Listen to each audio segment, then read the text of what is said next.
موقع درر النابلسي يقدم. تقول أنت كل يوم عشرات المرات الله أكبر. ما معنى الله أكبر؟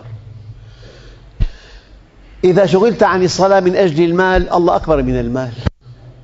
من أجل اللقاء، الله أكبر. كلمة الله أكبر أكبر من كل شيء، بل أكبر مما عرفت.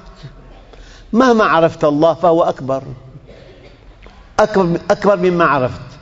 فلما الإنسان سامحوني بهالكلمة، إذا أطاع زوجته وأسخط ربه دون أن يشعر، رأى زوجته أكبر من الله، أنه أطاع وأغضب الله.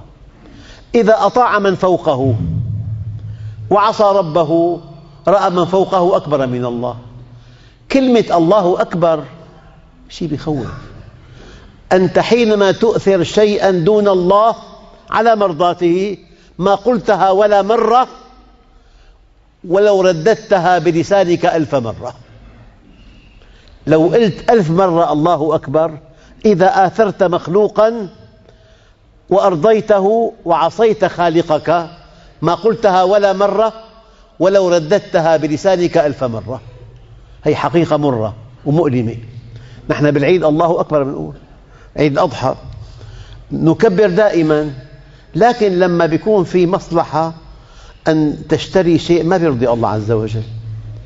قال لي مرة واحد، هالشركة من أجل أنه تقبل أن أكون وكيلها بدي أكون وكيل كمان مادة كحولية، شيء عال والله. ما رأى الله أعظم من الأرباح كلها. ففي اللحظة التي ترى شيئا دون الله وتطيعه في معصية الله، أنت في الحقيقة ما رأيت الله أكبر، رأيت هذا الإنسان أكبر من الله. فلذلك الدين من أجل أن نقطف ثماره نحتاج إلى جهد كبير، مو جهد مستحيل بس كبير. من طلب الجنة من دون عمل فهذا الطلب ذنب من الذنوب.